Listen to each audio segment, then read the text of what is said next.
We are remembering D-Day, the Normandy landings having taken place 75 years ago tomorrow. 24,000 troops from the U.S., the U.K. and Canada stormed in from the air and the sea. It was the beginning of the end of Nazi control of France. Few soldiers are still with us who were there that day. Eyewitness News anchor Steve Nielsen spoke today with a surviving veteran who now lives in Providence. Steve?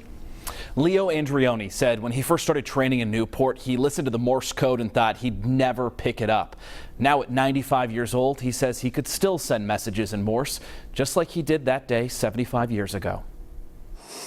And that was one of the worst days of my life. Leo Andrioni was just 20 as the hours till D-Day neared. He knew the invasion of Normandy was close when a chaplain boarded their ship. That indicated to us that it was time. Andrioni was a radio man on PC 1232. The Radio Shack was right in here. Nicknamed the Gray Ghost. From his Providence apartment, he tells me how the invasion started 75 years ago. I looked around, and as far as I could see on the horizon, all I saw was ships. There was gunfire going over our heads all day long. A boat headed for the shore past them. And I never forgot the look on their faces. They just looked, never smiled.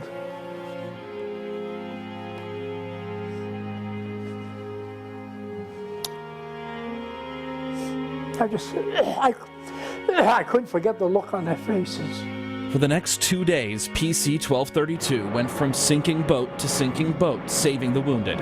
Well, I wasn't thinking of anything except how to get these guys off the ship and get them on our ship, because that one was going to sink. His table of memories from his service include a letter from President Obama, his diary of that day, pictures of his best friends in the service, and the speech he gave at the D-Day Memorial in Virginia. I'm thankful that I was able to do what I could for my country at the time, and I'm sure that the whole world appreciates everything that was done, and the reason it was done, and just hoping that nothing like that ever happens again.